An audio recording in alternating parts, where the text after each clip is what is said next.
Bem-vindo aqui a mais um episódio do nosso podcast Carreira e Negócio, uma série especial sobre crédito. E hoje eu vou falar para você que vende a prazo, para receber daqui a 30, 60, 90 dias, você que vende uma mentoria que a pessoa vai te pagar durante um ano. Sabia que você já é um banco e se você está fazendo antecipação de recebíveis com operadora de cartão, você está perdendo dinheiro? Você sabia que você podia virar o jogo e montar um fundo onde você pudesse dar o crédito nas duas pontas, antecipar o recebível para o teu negócio, para gerar liquidez e também ser um investidor, e tudo isso trazendo muito menos risco? Quem eu trouxe aqui para falar sobre esse negócio, o João Miranda. João Miranda, a gente se conheceu numa Big Four, né, há muito tempo atrás, era o cara de Analytics e hoje é um cara que trabalha com gestão de ativos, né? É isso aí, Jorge. Obrigado por me receber. Vamos lá. Vamos lá, João. Então, eu quero aproveitar aqui a tua experiência. Então, vamos supor que eu sou uma empresa, eu vendo a prazo, eu vendo tenho recebíveis aí até 180 dias e eu quero montar um FDIC da minha operação. Eu quero ter o FDIC e trabalhar essa operação, né? E aí dar o crédito para os meus clientes, para eles comprarem o meu produto, o meu serviço e tudo mais. Como que eu monto essa operação? Como que eu transformo a minha empresa, que é uma empresa mercantil, prestadora de serviço, eu transformo numa instituição financeira, e o quão difícil é isso? Tá, perfeito. Bom, fazendo essa transformação através de um FDIC, né? Digamos que a primeira etapa é fazer uma análise de viabilidade, né? Então, peraí, antes da gente começar. Okay. FDIC é um instrumento financeiro onde alguém faz um investimento, então tem um funding. Perfeito. E a outra ponta está fazendo a gestão de risco, né? Disso daí. Explica melhor um pouco o FDIC. Tá, né? Bom, vamos lá. Bom, o FDIC ele é um fundo de recebíveis de direitos creditórios, né? Então, digamos que o ativo dele é um fundo de investimento, né, em que o ativo dele são recebíveis, né? Qualquer tipo de recebível. Pode ser um crédito imobiliário, pode ser um crédito de financiamento de carro, de um recebível futuro aí de cartões de crédito, duplicatas, né? Então, você tem algo que você vai receber que tem um fluxo futuro de recebimento. Né? Então, esse é o ativo do fundo, né? E, como todo fundo, ele tem ali investidores, né? Então, normalmente se forma ali uma empresa de propósito, enfim, específico, que vai captar recurso, né? E com esse recurso o fundo compra os direitos, os recebíveis, fazendo um desconto. Né? Ok. Então, essa é a forma, digamos que é o funcionamento básico aí de um FDIC. Então, em vez de você bater na porta de um banco e pegar um crédito caríssimo... Exatamente. E o cara que investe lá no banco ter um ganho pequeno como investidor, você vai criar um instrumento que bypassa a instituição financeira, traz um retorno razoável para quem está investindo a um custo muito mais baixo para quem está pegando emprestado. Isso, exatamente. Exatamente. E assim, e são estruturas, né? Quer dizer, um banco... Muitas vezes você vai ter uma oscilação ali de disponibilidade de recurso, né? Então, quando a gente olha lá em 2008, quando a gente olha nesses momentos que, vamos dizer assim, que o mercado está menos líquido, né? Que o mercado financeiro está menos líquido, você tem essa porta se fecha. Muitas vezes, principalmente para empresas médias, né? Para empresas pequenas, empresas médias, muitas vezes essa porta se fecha, né? E você tem a possibilidade, através de FDIC, de você ter uma estrutura permanente disso, né? Então, assim, você diminui um pouco essa dependência em relação aos bancos. Inclusive, o mercado de FDIC no Brasil, ele cresceu mais nos períodos de maior seca, digamos assim, de crédito bancário. Né? Entendi. Perfeito. Agora, voltando para a pergunta, como é que a gente monta isso? Tá. Bom, então, assim, inicialmente se passa... enfim, uma análise, né? Através de um estruturador que pode ser, enfim, tem bancos de investimento e tudo mais, tem boutiques, tem gestoras de investimento que podem fazer estruturação. que podem submeter, digamos assim, esse processo pela CVM, tá? Então, existe um processo regulatório, vamos dizer assim, que tem que passar pela CVM, porque é um fundo de investimento. Então, digamos, esses players de mercado, eles são habilitados normalmente a conduzir esse processo. Mas a primeira etapa é exatamente fazer um estudo de viabilidade, né? Então, saber o volume de recebíveis, qual é o ticket disso, qual é o prazo de antecipação, qual é o juro que corre ali no mercado que faça sentido de fazer, de fazer o desconto. Então, tudo isso daí vai formar vamos dizer assim, o case, né, para se analisar a viabilidade, né, e se entender se financeiramente aquilo dali para em pé, né, se tem apetite, digamos assim, no mercado de investimento de se construir um fundo com aquelas características, né? Esse primeiro estudo ele também dá alguns insights a respeito de custo, né? Então, digamos que como são recebíveis, né, não são digamos assim, são ativos não tão costumeiros, digamos assim, de mercado, como um título público ou uma debênture, alguma coisa assim, você precisa fazer o back-office, digamos assim, do fundo, né? Ele tem que fazer verificações, né? Então, vamos supor que é uma duplicata, né? Então, você tem que saber se aquela duplicata, ela enfim, se ela é legítima, né? Se não está tendo nenhum tipo de fraude, alguma coisa que o valha, certo? Então, e essa questão do volume financeiro, do ticket médio e tudo mais, vai possibilitar que se faça uma avaliação operacional, né? Então, isso gera aí, digamos assim, isso dá origem ao custo em si do fundo, né? É tipo fazer um business case para saber... É um business case em que você vai olhar a receita, vai olhar possíveis fontes ali de custo, você tem alguns custos que são típicos, né, desse tipo de operação, então você tem que ter um gestor, você tem que ter um administrador fiduciário, né? Você tem que ter muitas vezes aí uma auditoria, um custodiante, né? Então você tem ali alguns players, e isso obviamente gera um custo mínimo aí para esse tipo de operação, mas por outro lado, toda essa estrutura dá uma segurança maior quando você vai fazer a colocação desse título no mercado para fazer captação. Tá? Então primeiro tem digamos, essa fase de estudo de viabilidade, né? Okay. Depois você passa a fazer toda a parte documental, né? Então, política de investimento, qual é o tipo de ativo que você vai colocar naquele fundo, enfim, a parte, qual é o custo disso, custo de administração, né? Se você tem performance e tudo mais, como que é a estrutura a estrutura do fundo, né, de tipo de cota. Então você vai ter ali a cota júnior, que o mezanino, né, que são as cotas, vamos dizer assim, que carregam a parcela maior de risco do fundo, né, e as cotas seniors. Então esse grau de essa composição, né, é que vai dar o risco em si das cotas normalmente seniors, que são as cotas que normalmente você vai colocar para mercado, né, para varejo, né? A partir da resolução 75 você pode colocar essas cotas para varejo e elas entram aí como uma opção de investimento de renda fixa, tá? Para o mercado de varejo, né? As cotas sêniores, mezanino e tudo mais, elas vão só para um tipo aí de investidor, que é investidor qualificado ou investidor profissional, tá? Então, feita essa fase, digamos assim, de documentação e tudo mais,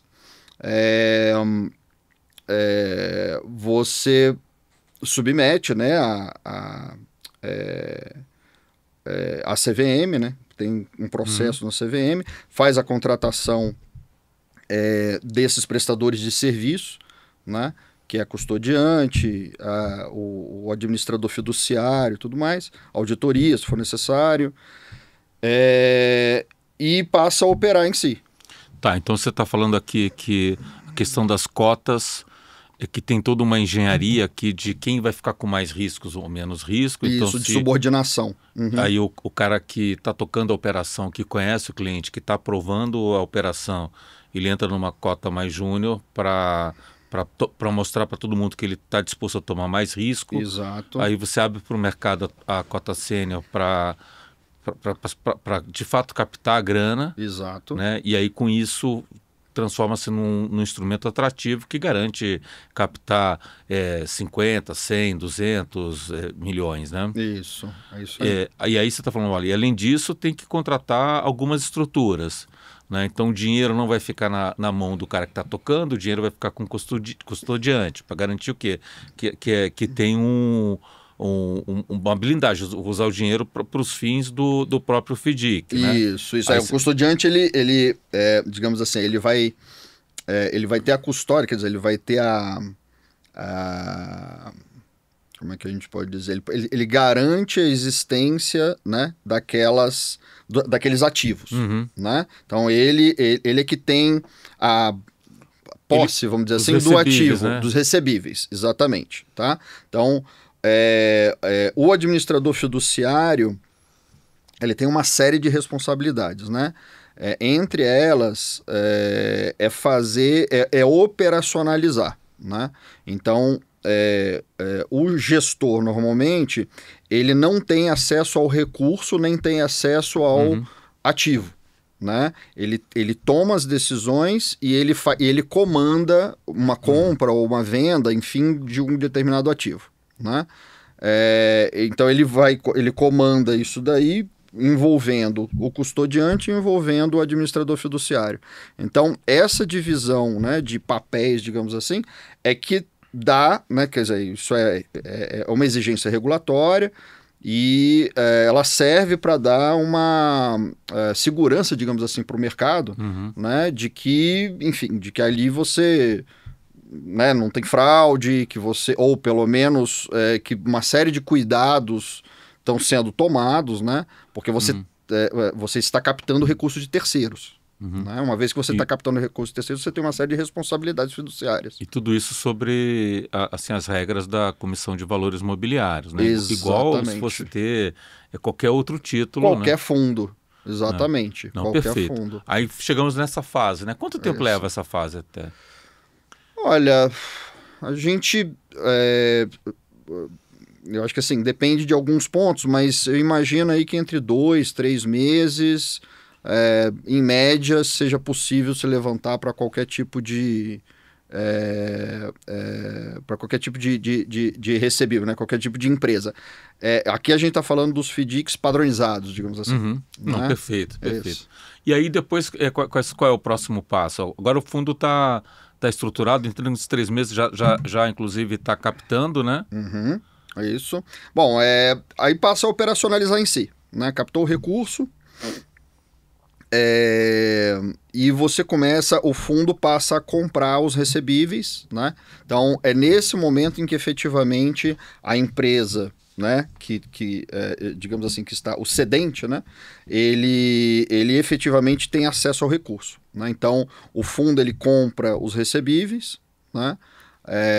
Faz ali uma análise e tudo mais desses recebíveis, entender se cumpre, né, com a política que está estabelecida no fundo. E aí você tem 2 formatos, né? Você tem um formato aberto e um formato fechado. Então, o formato aberto, quer dizer, um FDIC aberto, né?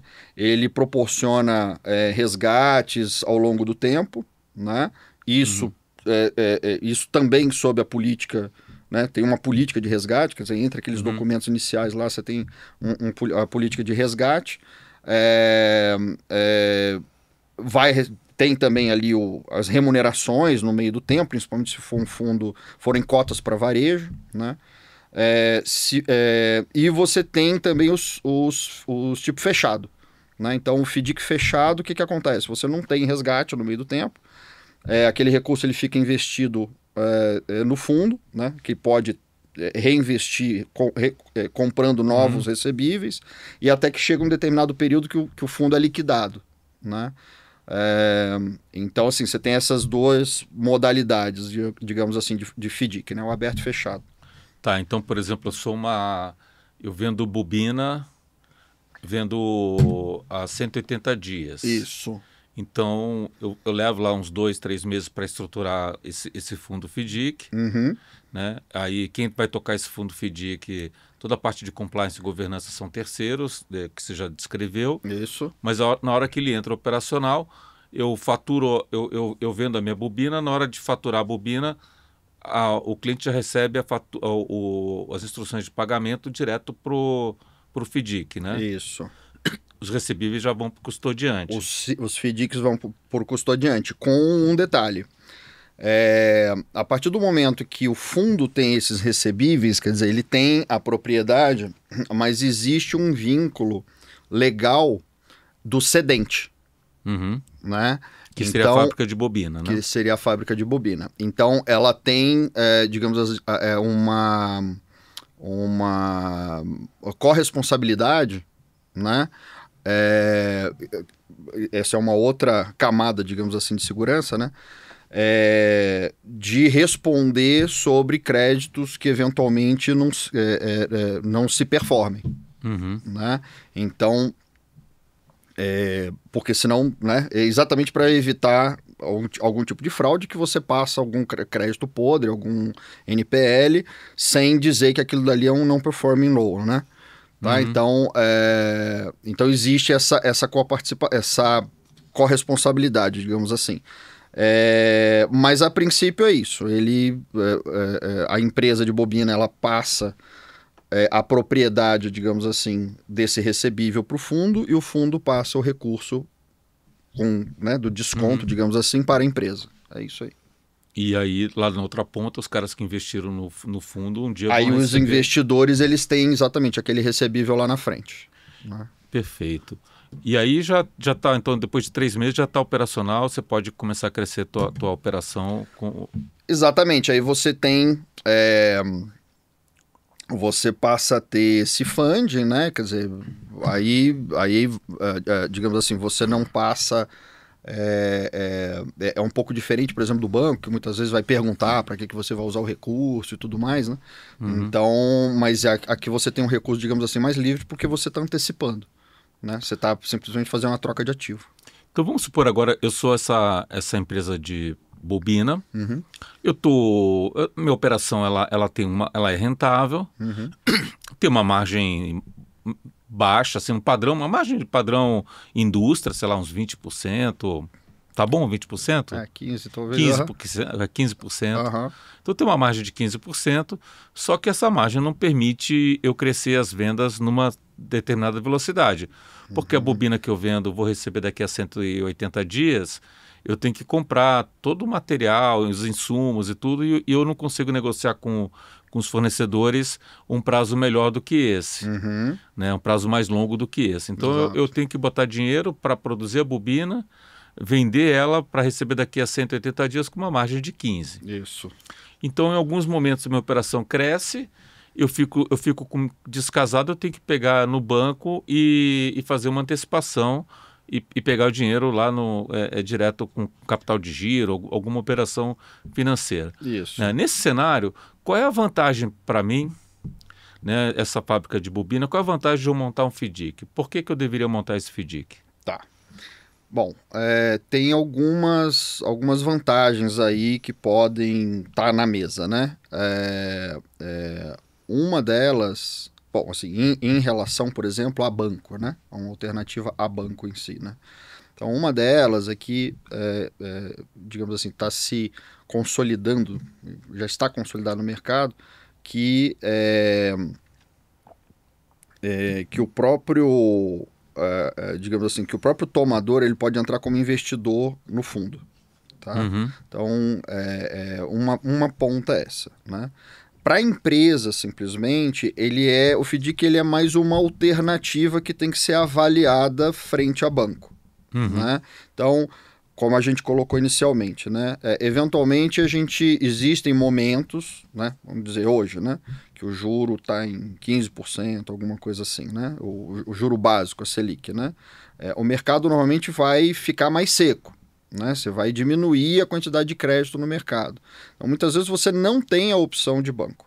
Né? Então, vamos começar aí por oferta, né? Então, a primeira coisa pode ser na base da oferta, tá? O primeiro motivo pode ser oferta. O segundo motivo pode ser aquela, enfim, você ter algumas exigências do banco, né? Então, o banco querer entender, olha, onde você vai colocar o recurso, ser uma coisa burocraticamente mais demandante, alguma coisa que o valha. Né? Outra pode ser o tipo de garantia que o banco vai te exigir. Né? Então, você tem questões operacionais, muitas vezes, que só o empreendedor que está ali na situação, ele vai olhar e vai falar, putz, eu acho que, vamos dizer assim, não está adequada a solução bancária. Tá? Então, ele vai abrir as opções dele. Né? Uma factoring, fazer um FDIC, né? E fazer um estudo de caso em si, dado que você tem uma série de condições que não é apenas que é o acesso, que vamos dizer assim, garantias, condições operacionais, né? Então são uma série de fatores que tem que ser analisados né, entre as opções para você saber qual é aquela que te atende melhor. Né? Então assim, o FDIC ela é uma das opções. Né? Ela é uma delas, que tem que ser estudada aí caso a caso. Tá, então eu entendi aqui, você falou que então ele pode atuar na outra ponta, quer dizer que ele investe também no FDIC e tem receita por ter investido no FDIC. Isso, né? Exatamente. Então, quando eu tinha minha bobina, talvez eu não precisasse de antecipar 100% do que eu estou vendendo, talvez eu precisasse de antecipar só metade ou uma parcela menor.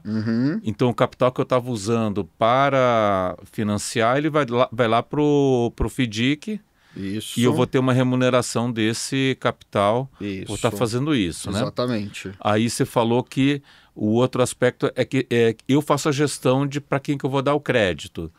Então, se eu tiver que pegar dinheiro emprestado no banco, ou o meu cliente tiver que pegar dinheiro emprestado no banco para financiar uma compra, ele vai ter dificuldade, ou talvez não consiga, e também o meu acesso ao banco pode estar restrito no momento onde o banco fecha a torneira. Exatamente. Com esse instrumento... Um momento, por exemplo, financeiro do país, exatamente. Momento monetário, digamos assim, do país. E com relação à estrutura de custo? Quanto eu pago para antecipar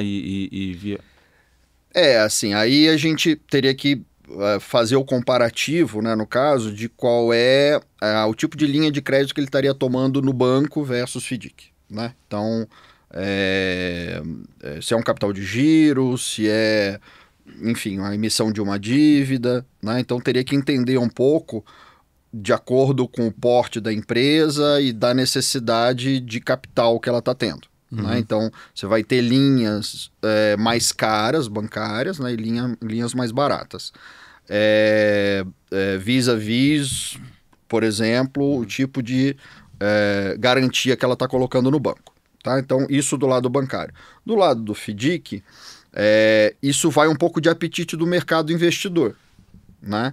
Então, você pode estabelecer lá um CDI mais X, CDI mais 2, CDI mais 5, enfim, né? E aí entender a colocação disso, né? A colocação dessa remuneração no mercado de capitais. Né? Então, se essa remuneração tem uma boa colocação, vamos supor CDI mais 2, e isso eventualmente está mais barato do que a linha bancária que estaria sendo disponibilizada.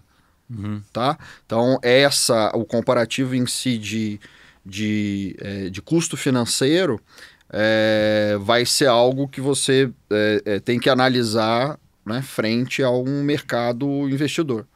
Tá, então se eu entendi aqui, né? Em outras palavras, quando você fala tipo de linha de crédito, é que eu posso pegar uma linha de crédito, sei lá, uma linha de crédito do BNDES para financiar a produção, com juros subsidiados, etc. e tal. Isso. E essa abordagem fazer sentido, né? Exato. Então, ser uma alternativa. Se eu não tiver acesso, tiver que fazer um desconto de recebíveis tradicional, muito provavelmente eu vou pagar um juros mais alto, né, do que eu estou montando a operação de FDIC, que é o quanto eu vou remunerar lá na outra ponta os investidores do instrumento, né? Isso, exatamente. Então, assim, então, em termos de taxa de juros, vale mais a pena, exceto se for uma linha especial. E aí você estava comentando que só que o FDIC tem um custo. E eu fazer uma antecipação de recebível para a empresa. No banco, eu não vou ter esse custo. Isso. Então, se a minha demanda por capital for pequena, talvez ela não vai cobrir, essa economia não cobre o custo que você está comentando, né? Isso, tem um custo de observância assim, do próprio fundo, como a gente colocou, como você tem que fazer a contratação de alguns prestadores de serviço, né? Você tem ali um custo mínimo, digamos assim, do fundo, né? Por isso que se coloca que um FDIC, para justificar, digamos assim, em termos de custo, o volume total, claro que vai depender da taxa de desconto, vai depender de algumas outras coisas, mas a linha geral aí que se coloca uma linha d'água em torno de 10 milhões para cima, né? Então fala-se de dezenas de milhões, então 10, 20 milhões, alguma coisa assim, para que faça sentido você ter um fundo, principalmente se o fundo é um fundo de um só cedente, né? Então se você tem para uma operação exclusiva, quer dizer, um fundo exclusivo de uma única empresa, né? Se for multicedente, você já consegue trabalhar com volumes individuais para cada cedente menor, certo? Então, tudo depende um pouco dessa estrutura do fundo. Muitas empresas, elas preferem ter um fundo exclusivo. Para um fundo exclusivo, então se fala de 10 milhões para cima de recebível, né? Quer dizer, aquilo que você está colocando já do recebível descontado, quer dizer, o valor com que aquilo entra no fundo, em torno de 10 milhões. Tá? Exatamente por causa desses custos de observação. Né? Que tem aí tem uma linha d'água mínima, né? Porque você tem que pagar toda uma operação. Tem um custo fixo que depende do tamanho da operação, tem que arcar com esse custo, né? Exatamente. Auditoria, custódia, a gestão em si, o administrador fiduciário. Aí você falou um pouco também das cotas, né? Você falou, olha, eu tenho cota sênior, mezanino, júnior. Isso. Explica um pouquinho como é que funciona essa parte, quais são os prós e contras? Tá bom. Bom, o FDIC, ele tá numa grande classe aí são os fundos estruturados. Né? Então, basicamente, o que acontece? Quando você vai ao mercado, normalmente, você está operando papéis, né? Uma ação, uma debênture e tudo mais, vamos dizer, papéis de crédito, né? Aquele papel de crédito ele tem um determinado risco, né? Um risco de default, certo? Um fundo estruturado te permite a você juntar vários papéis, né? E você diminuir o risco total deles. Né? Então, você coloca vários papéis dentro do fundo, com riscos muitas vezes diferentes, né? Você separa basicamente em dois tipos de cota, né? Uma cota que é uma cota júnior, mezanino, júnior, tá? E um outro tipo de cota que é uma cota sênior, tá? Então, assim, as cotas sêniors, as cotas júniors, elas, digamos assim, elas vão, uma espécie de buffer, né? Para as primeiras perdas. Então, vamos dizer que para os papéis que estão em determinado fundo, 10% não performe. Tá? Esses 10%, eles são absorvidos primeiro pelas cotas júniors. Tá? Então, vamos dizer que você fez 20% de subordinação. Tá? Então, quer dizer o quê? Que você tem 20% do capital que está ali proveniente de investidores que compraram cotas júniors. Ok. Tá? Então, se você tiver 10% de inadimplência, esses 10% vai cair em cima das cotas júniors. E isso a perda ela não toca, então, os seniors. Por quê? Porque o nível de inadimplência está abaixo do nível de subordinação. Uhum. Ok? Então, até 20%, nesse exemplo que a gente está colocando, as cotas seniors não seriam tocadas. Então, com esse tipo de estrutura, você permite que você, através de digamos assim, de recebíveis duplicatas, tudo mais de empresas, você consiga ir a mercado captando um recurso em que você está dando uma certa segurança de renda fixa para o investidor. Então, isso é que te permite fazer uma captação razoavelmente segura para o investidor no mercado. Tá? É fazer uma boa estrutura de subordinação, dado o histórico e tudo mais daquele tipo de ativo. Tá? Então, essa estrutura, a subordinação, ela tem, digamos assim, ela tem duas funções. Né? Uma função é essa função de risco, né? Quer dizer, dar uma certa segurança para os investidores que vão comprar as cotas seniores. E o outro é você fazer um fine tuning, né? Um ajuste fino da remuneração. Tá? Então, o que acontece?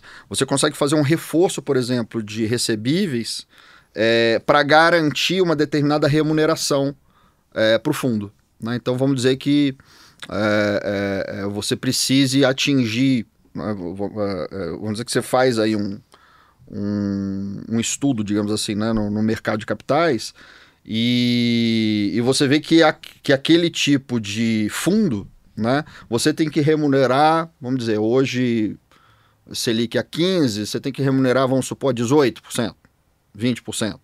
Né? Então, o que você precisa fazer? Você precisa colocar dentro desse fundo uma quantidade de recebíveis, quer dizer, você vai fazer uma engenharia, digamos assim, financeira, para que aqueles recebíveis que estão dentro do fundo paguem aquela remuneração, entendeu? Então, vamos dizer que quando você faz o desconto, você chegue numa taxa que seja inferior a essa remuneração, então você faz um reforço de recebível para que você consiga garantir aquela remuneração. Então você tem essas duas funções, digamos assim, né, no momento em que você está estruturando esse fundo, enfim, o que você está fazendo, tanto essa engenharia de subordinação, quanto de um reforço, digamos assim, de recebíveis. Tá? Então você, ao mesmo tempo, resumindo, né, quando você estrutura o fundo, ao mesmo tempo você está olhando a parte de risco, quanto você está olhando a parte de remuneração.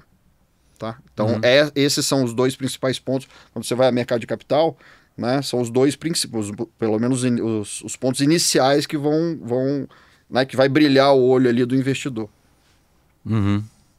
E os FDICs são, assim, são iguais?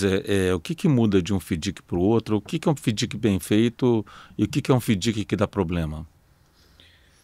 Bom, assim, o mercado em si de FDIC, ele não, o mercado brasileiro de FDIC, ele não apresentou muitos problemas. Tiveram alguns, mas não foram muitos, né? Os que tiveram problemas foram FDICs basicamente ou que você teve algum tipo de fraude, né? E aí o mercado é um mercado aí que começou mais ou menos em 2001, né? Então a gente já tem 24 anos aí de mercado. Então o mercado ele foi se aprimorando ao longo do tempo, tanto na questão regulatória quanto na questão de boas práticas. Tá? Então, o que aconteceu ao longo do tempo? Aconteceram casos de fraude, né? Aconteceram casos de má estruturação, né? Esses são os dois principais pontos. Né? Então, a má estruturação, quando não se fez a subordinação correta, né, quando não se fez o reforço de ativos suficiente para garantir a remuneração, né, quando você não, por exemplo, fundos que foram estruturados, né, quer dizer, uma parte importante desse fundo, o que é? O collection, né, a cobrança. Né? Então, se o fundo tem recebíveis, ele tem que contar ou no próprio fundo ou através de algum prestador de serviço com uma boa cobrança, um bom processo de cobrança. Uhum. Né? Então, eventualmente, quem presta o serviço é o próprio cedente, né? Através de um FII. Né? Então, por quê? Porque ele conhece de maneira mais fina enfim, né, a sua empresa para qual ele está fornecendo. Né? Então, muitas vezes já tem o contato, tudo mais, então tem uma facilidade maior de fazer a cobrança.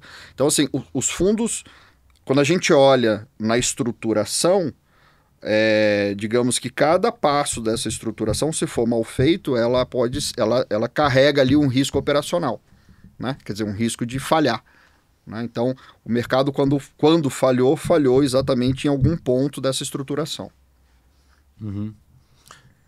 Tá, e aí, mas aí o que pode dar? Fraude para mim está claro, né? Mas o que pode dar errado numa estruturação? Falta uma má subordinação, por exemplo. Você faz uma subordinação de 10%, né? Quer dizer, 10% das cotas são aquelas cotas de maior risco, que seria o buffer, né, de risco, que são as cotas, vamos supor, júniors, e 90% de cota sênior. Né? Uhum. Mas aquele tipo de recebível, você tem uma inadimplência que pode bater 15%. Tá, aí se bater 15%, o sênior nunca vai ter a rentabilidade garantida. Ele não vai ter aquela rentabilidade que foi prometida no início. Né? Então, assim, até 2020, até ano passado, né? Para você comprar as cotas júniors, você tinha que ser qualificado, quer dizer, tem que ser um investidor qualificado. Então, existe aí uma classificação na CVM de tipo de investidor. Você tem um investidor de varejo, um investidor qualificado, que hoje são investidores acima de 1 milhão, e o investidor profissional, que é um investidor acima de 10 milhões. Uhum. Tá? Então, essa classificação, a Anbim, a CVM entendem que são o investidor profissional e o qualificado, eles têm maior capacidade de análise. Né? Já o mercado de varejo é um mercado, digamos assim, menos qualificado no sentido de análise em si. Né? Então, quem estrutura o fundo, ou na prática o gestor do fundo, ele tem uma responsabilidade fiduciária, né, de garantir que aquilo que está indo para o varejo tem que ter a segurança suficiente para entrar no mercado de renda fixa. Uhum. Né? Então, é senso comum que a renda fixa é algo que você compra e vai te pagar ali um determinado juro que está contratado. Né? Você não pode vender uma coisa no mercado e aí, por uma falha de estrutura de subordinação, você não entregar aquilo que você está dizendo que vai, certo? Que você vai performar. Tá? Então, uma má estruturação de subordinação pode te gerar esse problema. Né? E aí quem paga a conta? Bom, a princípio é o cotista, mas obviamente que isso depois geraria, né, ações judiciais, etc., em cima de quem estruturou, do gestor e tudo mais. Tá? Então, o investidor vai receber o que ele... O investidor... então, assim, assim, a estrutura é feita exatamente para que o investidor receba. Tá? Então, assim, hoje existe, assim, a partir lá da resolução 75, né, da CVM, passou o investidor de varejo passou a ser elegível a comprar as cotas seniors. Tá? Então, a partir desse momento, que isso foi ano passado, você tem uma segurança maior, né, inclusive na estruturação. Então isso passa por alguns filtros, né? O estruturador está fazendo, mas muitas vezes o administrador fiduciário questiona. Então, de certa forma, você tem uma corresponsabilidade entre alguns agentes ali que estão envolvidos na operação. Uhum. Tá? E a determinação dos preços? É mercado? Como é que... Você tem... digamos assim, você tem um grande drive, né, no mercado, que é a liquidez geral, quer dizer, que é o apetite por papéis, né? Então, isso digamos assim, um menor apetite papéis de renda fixa faz com que o desconto aumente, quer dizer, o juro, a remuneração exigida para entrar né, numa renda fixa, ela aumenta, porque toda a renda fixa, desde título público, debêntures e tudo mais, aumenta. Né? Então, obviamente, isso tem um reflexo também no fundo, em todo o fundo de renda fixa, né? Inclusive FDICs. Né? Então, assim, eu acho que o principal driver é essa liquidez no mercado de investidores, né? Agora, você tem algumas coisas que podem ser momentâneas, né? Você pode estruturar muito bem um determinado fundo, né? E ganhar num mercado já existente, né? Então, você está dando uma remuneração porque você está vamos dizer assim, você quer ser mais atrativo, digamos assim, para o mercado, você tem mais apetite de crescimento, por exemplo, entendeu? Você quer ganhar market share no teu negócio, entendeu? Então ali você vai ser mais agressivo, né? Isso aí é uma questão de estratégia financeira, né? Não, muito bom, muito bom. E aí nessa parte, então vamos supor agora que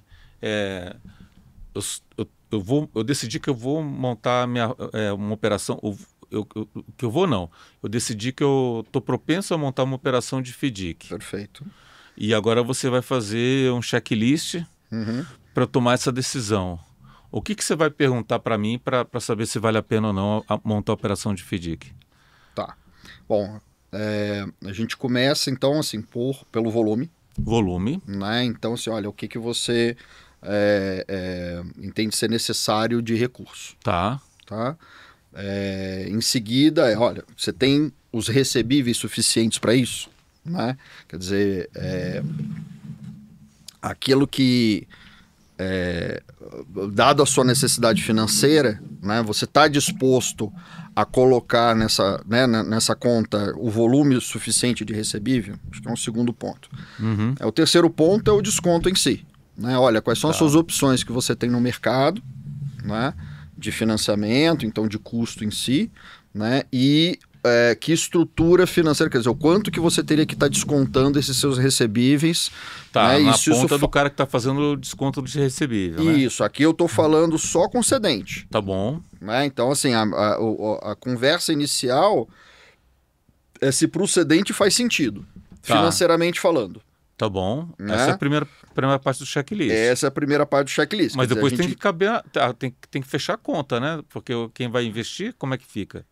Calma, exatamente. Então, assim, aí você tá... Primeiro a gente estaria olhando aquilo que é suficiente para o cedente. Né? Há uma etapa ali em que você vai com o distribuidor entender a quanto que o investidor aceita comprar aquele papel. Tá? Então, tanto cota júnior quanto cota sênior. Né? Então, você entender um pouco com o mercado, qual é o momento do mercado de capitais. Né? Se você tem apetite por aquilo. Né? Eventualmente, o apetite pode ser por uma remuneração maior. E aí você volta ali com o cedente para entender se está fazendo sentido ou não. Tá? Então, que se a remuneração for maior, o desconto dele vai ser... O desconto vai ter que ser maior ou ele vai ter que ter uma camada adicional de recebível. Né? Vamos dizer, ele colocou, vamos supor, 20 milhões. Né? Mas você precisa ter um a mais. Então, em vez de 20 milhões, você coloca 22.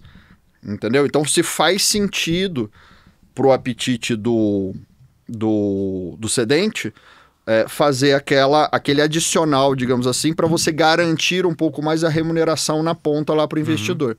Então, assim, você tem que fazer esse casamento, certo? Entre oferta e demanda de recurso. De montar o business case, né? Montar o business case. E isso já, muitas vezes, é um pouco além, porque é quando você já tem uma conversa também com o distribuidor. De você saber como é que está na ponta de capital o apetite em si do investidor. Porque vai ter que botar esse instrumento no mercado para pegar, né? Exatamente, porque você vai colocar isso, esse é um instrumento de captação de recursos, certo? Quer dizer, é a possibilidade de você alavancar, digamos assim, o operacional da sua empresa, mais através de um mercado de capitais. Você tem que ter uma ponta do investidor aí. Aí a gente fez as contas, eu como assim, dono da minha fábrica de bobina, não estou 100% seguro que financeiramente vai fazer sentido, assim, mas a conta mais ou menos que fecha, mas eu estou morrendo de medo de não conseguir acesso ao sistema financeiro e vejo com bons olhos uma fonte segura de funding para eu poder crescer no ritmo que eu gostaria. Perfeito. Porque a contrapartida ali seria, olha, eu vou ter que crescer num ritmo um pouco menor. Aí eu estou montando, só que eu nunca montei um FDIC. Ok. Estou montando o FDIC pela primeira vez. E você falou que tem que botar lá para o distribuidor para captar. O cara, quando olhar o meu FDIC, que nunca rodou, não sabe qual é a qualidade do meu recebível. Sim. Como é que funciona isso? Vai ter gente investindo? Tem a partir do momento que na estruturação você vai pegar o histórico do recebível, daquele tipo de recebível daquela empresa, né? Então você tem um goodwill aí, quer dizer, você tem um pacto aí de confiança, digamos assim, né? E por isso que você também tem uma corresponsabilidade do cedente, né? Então legalmente, digamos assim, ele também está responsável pela performance daquele recebível. Porque eu vou botar uma grana na cota júnior e se der problema, o primeiro que vai ser afetado sou eu. Exatamente. Só depois se passar do cap ali que vai para cima, né? Exatamente. Então, assim, você... sim, esse faz parte, né, da estrutura, digamos assim, né, com que o cedente ele entre nesse risco, mas também você tem uma coparticipação de responsabilidade legal, tá? Então, você tem não só a parte legal, mas também tem um skin in the game, quer dizer, ele tá comprando uma cota ali que vai ser o buffer, quer dizer, as primeiras perdas do fundo vão ser em cima daquele tipo de cota, né? Uhum. Então, ele pode perder 100% do recurso que ele colocou ali se ele originou mal, tá? Então, ele não, eu, né? No caso você que é o dono da empresa de bobinas. Mas assim, no final das contas, ele com esse histórico, quer dizer, a partir do momento que você faz a análise, né, de um histórico, digamos assim, da qualidade daquele crédito, né, você tem uma linha ali estatística de falar, olha, o quanto que eu preciso subordinar, o quanto que o quanto que é previsto, digamos assim, é uma espécie de uma análise de crédito, né, mas em cima de um fluxo de recebível. Tá? Que aí isso vai estar num prospect para distribuição. Exatamente. Aí o cara vai olhar no prospect para distribuição. O tipo de recebível, exato. Se você tem... se você vai, por exemplo, se é um fundo que ele vai ter revolving, quer dizer, se você vai reforçando, digamos assim, né, com créditos a partir... Né? Reinvestindo, né? Então, tudo isso daí vai estar dentro da estrutura, da análise. Então, dentro daquela análise de viabilidade, você tem essa análise, digamos, da qualidade do crédito, né? Agora, essa parte, se fizer mal, qual é o risco do fundo flopar, né? Corre o risco do fundo flopar. Sim. Mas por isso que digamos assim, é uma responsabilidade importante a estruturação em si e toda a vinculação, tanto legal quanto de risco, né, do cedente, né, e de cobrança em si. Você que tem uma operação saudável, que tem uma operação que tem margem, mas talvez tenha um descasamento aqui no fluxo de caixa, e quer crescer mais rápido e não sabe se vai ter acesso ao sistema financeiro, é uma excelente oportunidade, opção, né? Sem dúvida. O João, agora, cara, a gente se conheceu lá atrás, no mundo aí de modelos analíticos, né? Modelagem de risco. Como é que você aprendeu tudo isso, cara? Pô, Jorge, eu acho que eu nunca parei de estudar. Acho que é isso, acho que eu nunca parei de estudar. A gente tá falando aí, mas o quê? Uns 10 anos atrás, talvez um pouquinho mais, né? 20 anos, 20 cara. anos atrás. Nossa senhora. Agora eu tomei um baque. Mas é isso, assim, acho que a gente, já na época, né, tinha uma formação quantitativa grande, E a partir de então, né, até pelo envolvimento que eu tinha na parte de capital do banco, né, de planejamento de capital, eu enveredei por entender ciclo financeiro. Ah, você saiu da consultoria e foi para HSBC, Foi para né? HSBC como head de capital. É isso aí. E aí a gente... Aí você aprendeu do outro lado como é que o banco faz. Exatamente. Exatamente, assim, olhando cada tipo de risco, né? Então, o capital do banco é exatamente esse risco de crédito, de mercado, operacional, reputacional. Então, tudo isso junto forma o capital que o banco tem que ter, um capital mínimo, que seria esse buffer, né? Fazendo aqui um paralelo aí do analógico, uma analogia daquilo que a gente vinha conversando, que é esse buffer mínimo aí, né? Que é digamos assim, o dono do risco, o cara que está falando, que está batendo, falando assim, ó, mercado, tá aqui, ó, para você aqui uma opção. Isso seria o capital do banco. Uhum. Né? Isso, você tem uma analogia entre esses dois mundos nesse formato. Então, o capital, a gente fazia o planejamento de capital do banco, então eu tinha que entender, fazer um oversight de todos os modelos de risco do banco, dos modelos econômicos, né, que chamava. Né? Tá. E aí depois, quando você foi para o mercado de gestão de ativos... De ativo, então aí assim, a gente... a montar essas operações. No né? banco, como a gente fazia teste de estresse e tudo mais... eu passei a ter uma visão maior, até com mestrado quantitativo e tudo mais que eu fiz, de entender um pouco exatamente esse ciclo, digamos assim, que tem ao longo do tempo, né, que é um ciclo mais ou menos de 10 anos, 12 anos, que você tem expansão, tem retração, tem quebradeira, você tem um monte de, né, problemas aí de monetários, né, que o governo, que o Banco Central tenta controlar com taxa de juros e tudo mais. Então, assim, você tem todo esse ciclo, tudo, como que isso afeta. Então, na carteira do banco, você via isso sendo refletido na inadimplência das empresas, né? Você via isso, digamos, funcionando na economia real, né? Entendeu? Tá. Então, uma visão mais prática de João, quando estivesse lá na outra ponta, que relatório que ele gostaria de ver e que análise que ele gostaria de ter para... Exatamente, assim, do momento, da segurança do instrumento, né, de captação. E como é que você vê esse mercado hoje? Assim, você acha que ele tem espaço para crescer ou não? Como é que você vislumbra daqui para frente? A gente está num mercado que começou em 2001, em 2016 era um mercado de 120 bilhões, hoje, passados aí 9, quase 10 anos, é um mercado de quase 700 bilhões. Caramba! E mesmo assim, é um mercado que hoje ocupa 6% da renda fixa, né, versus uma realidade, por exemplo, americana, nos Estados Unidos, de 30%. Então, você, fazendo aí um comparativo grosseiro, você tem aí 5 vezes, né, um fator de 5 vezes de crescimento. O mercado americano é mais alavancado, né? Em todas as métricas é um pouco mais, né? O nosso mercado financeiro é um mercado, digamos assim, bem estruturado. Né? Toda a nossa parte regulatória e tudo mais né, tanto o Banco Central quanto o CVM e tudo mais sempre teve muito cuidado de ser, digamos assim, uma boa opção para o investidor, né? Agora,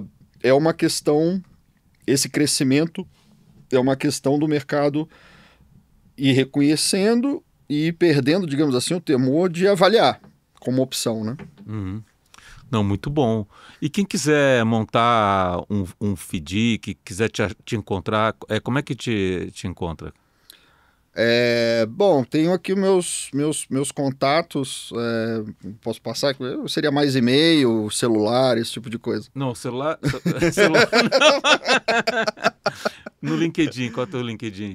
LinkedIn é João Miranda, Putz, eu teria que tem uns números, 4 alguma coisa. João Miranda, né? Só procurar João Miranda, a gente vai estar aqui no episódio, aqui embaixo. Isso aí. Isso aí é mais fácil de encontrar, né? Ótimo. Então, Isso aí. o João, a gente sempre traz um livro de presente aqui para os participantes. Cara, esse daqui não é de negócio, esse aqui é de superação. Opa! Ele conta a história que eu fiquei 2 dias perdido no mar. Então são várias histórias de superação. A minha foi a que acabou dando origem ao nome do livro. Essa é fantástica. É a história de resiliência. Resiliência. Sobre alta pressão. Teste de estresse. Teste de estresse, sobre altíssima pressão. Para ver se passa da cota júnior e vai para sênior ou não. Fantástico. Muito bom, cara, muito bom. Então, cara, você que tem um negócio e quer escalar ou quer transformar teu negócio, você tem uma mentoria, quer transformar tua mentoria numa fintech? Já pensou montar um negócio desse? Você tem uma indústria e precisa de fund para crescer, né? Então, montar um FDIC é a tendência. O sistema financeiro está cada vez mais acessível, mais fácil. Os custos também já estão bem menores do que quando eu estava lá. Dúvida. E aqui teve uma aula. Compartilha, se você entende alguém que precisa desse conhecimento, compartilha esse MBA aqui que o João deu para gente. Cara, muito obrigado, hein? Opa, eu que agradeço o espaço, Jorge.